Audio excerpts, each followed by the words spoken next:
નમસ્કાર, breaking first સાથે હું છું ધ્રુવિશા. આપની સાથે સમાચારોની શરૂઆત કરીએ. આજ રાતથી ભારત પર અમેરિકાના 50% ટેરિફની અમલવારી લાગુ પડશે. અમેરિકાએ ભારતમાંથી આયાત થતી ચીજવસ્તુ પર 25% વધારાના ટેરિફ લાદવા અંગે ઔપચારિક સૂચના જારી કરી છે. રશિયન ક્રૂડ ખરીદવા મુદ્દે ભારત પર વધારાનો ટેરિફ લગાવવાનું અમેરિકાનું રટણ રહ્યું છે. ટેરિફમાં ફાર્મા, સેમિકન્ડક્ટર્સ, ઉર્જા સંસાધનો જેવા કેટલાક ક્ષેત્રને બાકાત રખાયેલા છે. તો ભારતની 87 અબજ ડોલરની યુએસ નિકાસ પર ટેરિફની અસર પડી શકે છે. કાપડ, રત્નો, ઝવેરાત, ચામડું, દરિયાઈ ઉત્પાદનો, રસાયણો અને ઓટો પાર્ટ્સ જેવા ક્ષેત્રો ખાસ કરીને મોટા પ્રમાણમાં પ્રભાવિત પણ થઈ શકે છે. તો અમેરિકી પ્રમુખ ટ્રમ્પે ભારતીય નિકાસકારો પર ઝીકેલા 50% ટેરિફના અમલ પહેલા ભારતે તૈયારીઓ કરી છે. ટ્રમ્પના નિર્ણયથી ભારતીય નિકાસકારો પર ખર્ચ કાબૂમાં રાખવાનું દબાણ ઊભું થયું છે અને તેની વિપરીત અસર થવાની શક્યતાઓ પણ. નિકાસકારોને રાહત આપવાના હેતુથી પીએમઓ દ્વારા એક ઉચ્ચ સ્તરીય બેઠક યોજાવા જઈ રહી છે, જેમાં ભારત તરફથી વળતો જવાબ નક્કી થઈ શકે છે. આ ઉપરાંત નિકાસકારોને ટકાવી રાખવામાં અને સપ્લાય ચેઇન જાળવી રાખવામાં મદદરૂપ થવા સરકાર અસરકારક પગલાં પણ જાહેર કરી શકે છે.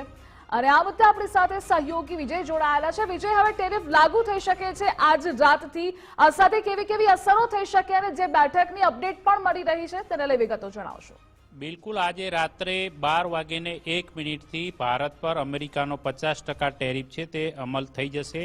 જેમાં વધારાનો 25% ટેરિફ જે રશિયન ક્રૂડ ઓઇલની જે ખરીદી મુદ્દે ભારત પર લગાવવામાં આવ્યો છે એ અંગેની સત્તાવાર નોટિફિકેશન પણ અમેરિકા દ્વારા અત્યારે બહાર પાડવામાં આવ્યું છે. એટલે કે અમેરિકામાં ભારતથી જતી તમામ જે વસ્તુઓ છે તેના પર વધારાનો 50% કુલ મળીને ટેરિફ જ્યારે લાગશે, જેને કારણે ભારતીય નિકાસકારોની મુશ્કેલી વધી શકે છે. જેમાં કેટલાક સેક્ટર એવા છે કે જેના પર અમેરિકાએ થોડી બાંધછોડ કરી છે, તેમને આ ટેરિફમાં નથી સમાવ્યા. તેમની અંદર ફાર્માસ્યુટિકલ, સેમિકન્ડક્ટર્સ અને ઉર્જા સંસાધનોને લગતા જે વસ્તુઓ છે, આ ક્ષેત્રના જે ચીજ વસ્તુઓ છે તેના પર કોઈ ટેરિફ નહીં લાગે. પરંતુ એ સિવાયના તમામ જે મહત્વના ક્ષેત્ર જે ગણવામાં આવે છે એ તમામ પર ટેરિફ લાગશે. એટલે કે 50% ટેરિફ એટલે ભારત અને બ્રાઝિલ બંનેને સમકક્ષમાં અમેરિકાએ મૂક્યા છે.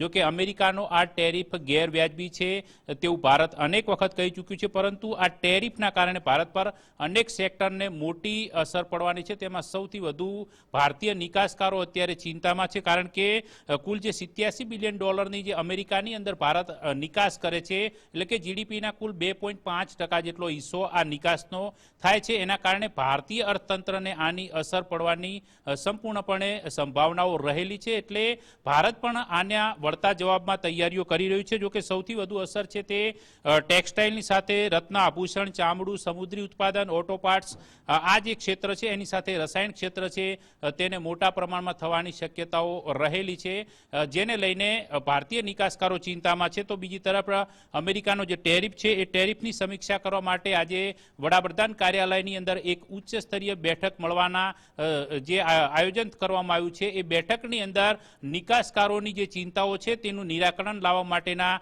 સંપૂર્ણ પ્રયાસ કરવામાં આવે છે. જો કે આ પૂર્વે વાણિજ્ય મંત્રાલય દ્વારા જે નિકાસકારો છે તેમની સાથે બેઠક યોજીને તેમના અલગ અલગ જે અભિપ્રાય માંગવામાં આવ્યા હતા તેની અંદર કેટલીક માગણીઓ પણ નિકાસકારો તરફથી ઉઠાવવામાં આવી છે.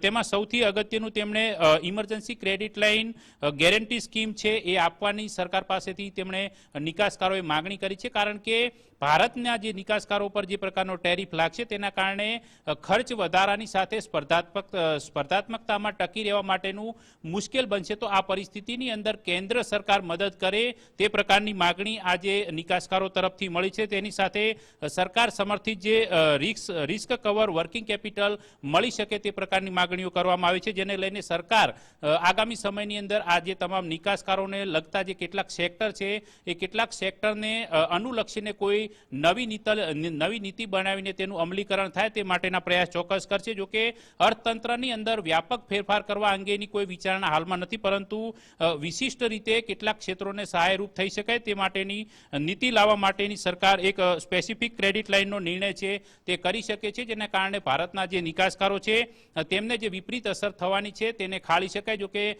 ભારત પણ આ જે મીટિંગ મળવાની છે એ મીટિંગની અંદર વળતો જવાબ આપવાની કાર્યવાહીના ભાગરૂપે કેટલાક વિશેષ નિર્ણય પણ લઈ શકે છે. તે પ્રકારની અત્યારે સૂત્રો દ્વારા માહિતી મળી રહી છે. પરંતુ આ ટેરિફ અમલીકરણ છે જે આજ રાતથી થવાનો છે તેને લઈને તમામ જગ્યાએ એક તરફ બેઠકોનો દોર છે તો બીજી તરફ એ નિકાસને થનારી અસરો અને ભારતીય અર્થતંત્ર પર પડનારી અસરો છે તેને ખાળવા માટેના તમામ જે પ્રયાસો છે તે ભારત સરકાર દ્વારા કરવામાં આવી રહ્યા છે. જો કે ભારતે સ્પષ્ટ કરી દીધું છે કે કોઈ પણ પ્રકારના દબાણમાં આવ્યા વગર ભારત પોતાના નાગરિકોના હિતમાં યોગ્ય નિર્ણય કરશે. એટલે કે સ્વદેશી વસ્તુ અપનાવો તે તરફ પણ હવે ભારત સરકાર દ્વારા સત્તાવાર રીતે કેમ્પેનિંગ કરવામાં આવી રહ્યું છે, લોકોને જાગૃત કરવામાં આવી રહ્યા છે. કારણ કે સ્વદેશી ચીજ વસ્તુઓ ભારતના લોકો અપનાવતા થાય જેના કારણે જે નિકાસકારોની જે ચીજ વસ્તુઓ છે એ દેશની અંદર જ તેની માંગ ઉઠે, તેના કારણે તેમના ખર્ચમાં અને તેમને થનારા આર્થિક નુકસાનને ટાળી શકાય. સાથે ભારતીય અર્થતંત્રને સ્વદેશી ધોરણે વેગ મળે તે માટેના પ્રયાસો કરવામાં આવી રહ્યા છે. વિજય, જોડાવા બદલ આભાર આપનો.